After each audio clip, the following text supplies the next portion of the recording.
جل جلالہ وتعالی شانہ وعم نواله اللہ اللہ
وعلى آل إبراهيم إنك حميد مجيد اللهم بارك على محمد وعلى آل محمد كما باركت على إبراهيم وعلى آل إبراهيم إنك حميد مجيد. بیعت والے ساتھی آ گیا بیعت والے ساتھی آ گیا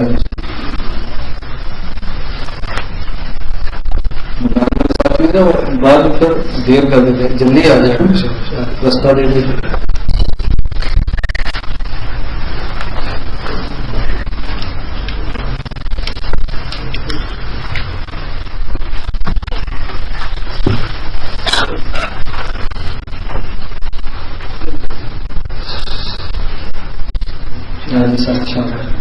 جو جن کو ہاتھ لے جائے ہاتھ رکھ لیے, اگر مشکل ہو جائے تو پھر ایک چادر لے کر اس میں سب ساتھی اپنے ہاتھ بنایا کریں. سارے اعمال سنت سے ثابت ہے.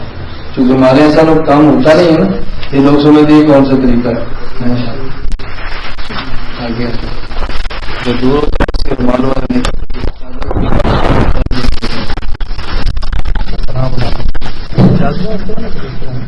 چادر دے دو, کپڑا دے دیں, کپڑا کوئی ایک چادر دے دو.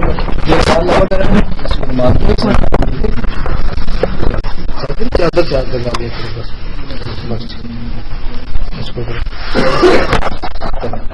چادر سے ہاتھ لگا لیے. کلمات میں کہتا ہوں وہ کلمات سب کہتے جاتے ہیں. میں توبہ کرتا ہوں کفر سے, شرک سے, بدعت سے, تمام چھوٹے اور بڑے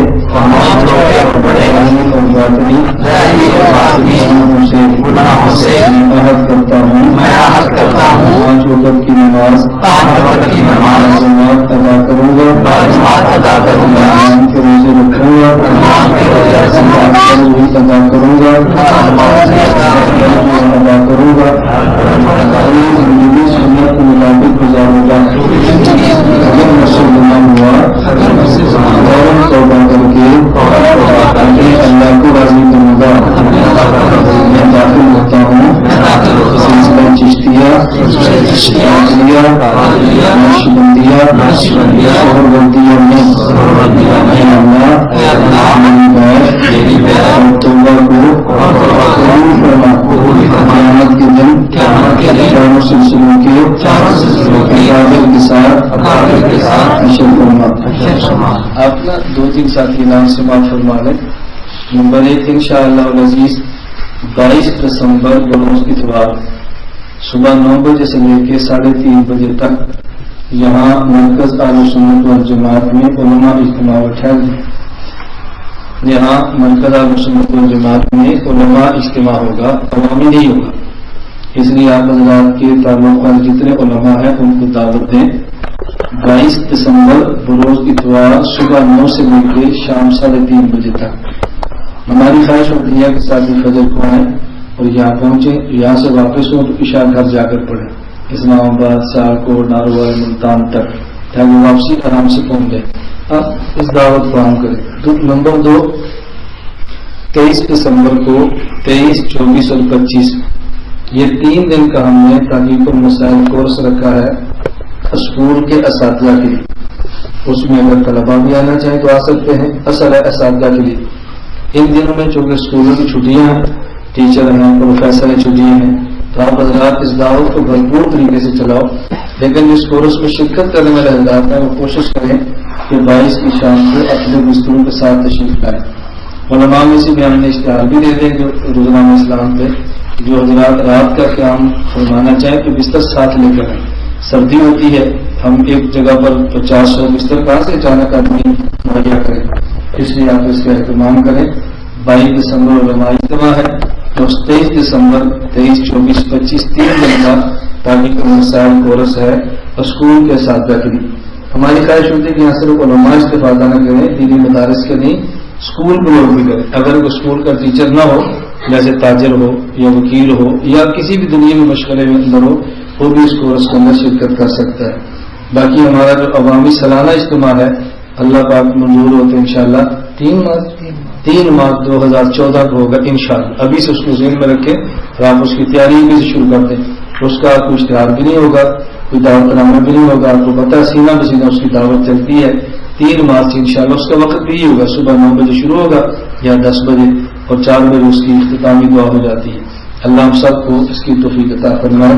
ہم آپ سے اکثر گزارش کرتے ہیں کہ مرکز کے لیے آپ خصوصیت سے دعائیں فرمایا کرو. اپنے حالات بتانے میں عرض نہیں ہوتا. اصل میں تذکرہ اس لیے کر رہا ہوں کہ آپ کے علم میں ہو. بساغات بظاہر اور ظاہری سطح سے سب چیز کو محسوس نہیں کر سکتے. ہم نے تعمیر کا کام شروع کیا, کیونکہ اس میں ایک صاحب نے کہا کہ 4 کروڑ لگتا ہے, میں اکیلا رہوں گا, کام شروع کر دوں. اور ان کے کہنے پر ہم نے کام شروع کر دیا. انہوں نے 1 کروڑ دیا, ہم نے شروع کیا. انہوں نے اس کے بعد پیسے دیے نہیں, ہمارا تو 2 کروڑ لگ گیا. اب جو ہمارے سال کا بجٹ تھا ہم وہ بھی لگا دیا. اب نتیجہ کیا نکلتا ہے, ہمیں ہر مہینے 7 لاکھ اکٹھا کرنا پڑتا ہے. اس میں 2.5 لاکھ بجلی اور گیس کے بل ہوتے ہیں اور 2.5 لاکھ کے لگ بھگ سادہ کے وظیفے ہوتے ہیں. اور اسی طرح اوپر کے جو اخراجات ہیں تعمیرات کے علاوہ کھانا سارے ملا کے تقریباً 6.5 اور 7 لاکھ روپیہ کے جمع کرنے پڑتے ہیں. میں آپ سے چندے کی اپیل نہیں کر رہا، اور کر بھی لیں تب بھی حرج نہیں ہے. رسول اللہ صلی اللہ علیہ وسلم کی سنت ہے ان سے فنڈ مانگنا جو اپنی عقیدت مند ہو. عام لوگوں سے چندہ نہیں مانگنا چاہیے. آپ دعائیں تو کر سکتے ہیں، دعا ضرور کریں. اللہ پاک ہمیں کسی کے سامنے ہاتھ پھیلانے کی توفیق نہ دے. اللہ خزانہ غیب سے اپنے اسباب عطا فرمائے. اللہ اس مرکز کو آباد اور شاد رکھے. آپ دعا فرمائیں. اس کی پوری دنیا میں کتنی افادیت ہے آپ کو اندازہ نہیں سمجھا کہ ماشاء اللہ جو مہمان آزادگی کی ہے. اب دیکھو سری نگر سے آئے تو آپ کے اندازے میں سری نگر کتنے حالات کشیدہ ہیں، تو وہاں سے کتابیں لے کر آئے. مجھے خود اتنی خوشی ہوئی کہ ہماری وہ کتابیں جو سری نگر سے چھپ رہی ہیں، ہماری وہ کتابیں جو سری نگر سے چھپ رہی ہیں وہاں سے لے کر آئے. یہ کتابیں وہاں پہ چھاپتے ہیں، یہ پوسٹر چھاپتے ہیں، یہ سیڈیاں وہاں سے چھاپتے ہیں. جو لوگ کتنا لمبا لوگ سفر کرتے ہیں، اور بہت سارے احباب ایسے ہیں جو آنا چاہتے ہیں اور ہم خود کو زیادہ کوشش نہیں کرتے کہ بیرون کے زیادہ تر لوگ آئیں کہ ابھی تک ہمارے پاس اتنے اسباب نہیں ہیں ان کو سنبھالنے کے لیے. اور اللہ کا شکر ہے ہمارے سالانہ اجتماع میں بیرون سے بہت سارے افراد اجتماع میں شرکت کے لیے آ سکتے ہیں، لیکن ہم ابھی اس لیے اہتمام نہیں کر رہے کہ جگہ ان کے حساب سے چونکہ ہمارے پاس بندوبست نہیں ہے. تو ورنہ آپ دعا فرمائیں کہ اللہ تعالیٰ اپنے خزانہ غیب سے وسعت اور برکت والا رزق عطا فرمائے.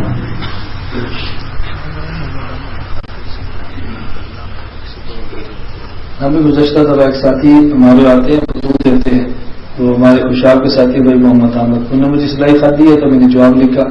تو میرا خیال تھا وہ ادھر ہی ہے تو میں نے فوراً جواب لکھ دیا. تو وہ چلے گئے کسی کام کی وجہ سے اور نہ معلوم میں نے کس کو ان کا خط دیا ہے. تو اگر کسی کے پاس ان کا خط غلطی سے چلا گیا ہو تو وہ ضرور وہاں دفتر میں دے تاکہ ان کا جواب ان کو وصول ہو جائے. اور ہم پہلے بھی کہتے ہیں مہینے میں ایک خط آپ کوشش کیا کریں اپنے حالات لکھیں اور پھر اس کا جواب لیں، اس سے فائدہ بہت زیادہ ہوتا ہے. الحمدللہ رب العالمین والصلاۃ والسلام علی رسولہ وعلی آلہ وصحبہ اجمعین. اے اللہ ہم سب کو گناہوں کو معاف فرما، خطاؤں سے درگزر فرما، جائز حاجات کو پورا فرما، مشکلات کو دور فرما، عافیت کے ساتھ دین کی خدمت کے لیے قبول فرما. اے مولا کریم ہمارے گناہوں کی وجہ سے ہمیں اپنے دین کی خدمت سے محروم نہ فرما. اے اللہ تو کریم ہے، کریم وہی ہوتا ہے جو ملائکوں کو عطا کرے. اللہ تو ہمیں اپنے کرم سے عطا فرما دے. اللہ جتنے حضرات تشریف لائے ہیں ان تمام کا آنا قبول فرما. اللہ وسعت اور برکت والا ان سب کو رزق عطا فرما. اللہ دنیا میں کسی کا محتاج نہ فرما، اپنے دربار سے ہم سب کو محتاج اور غلاظت دنیا سے غنی فرما دے. اللہ اپنے دربار کا فقیر بنا دے. یا اللہ جتنے بیمار ہیں سب کو صحت کاملہ عاجلہ مستمرہ عطا فرما. اللہ جو مقروض ہیں ان کی قرض ادا کرنے کے اسباب پیدا کرنا. اے اللہ جو جیلوں میں بند ہیں اور ناجائز جگہ کاٹ رہے ہیں اللہ کریم ان کی رہائی کے اسباب پیدا فرما دے. اے اللہ ان کی رہائی کے اسباب پیدا فرما.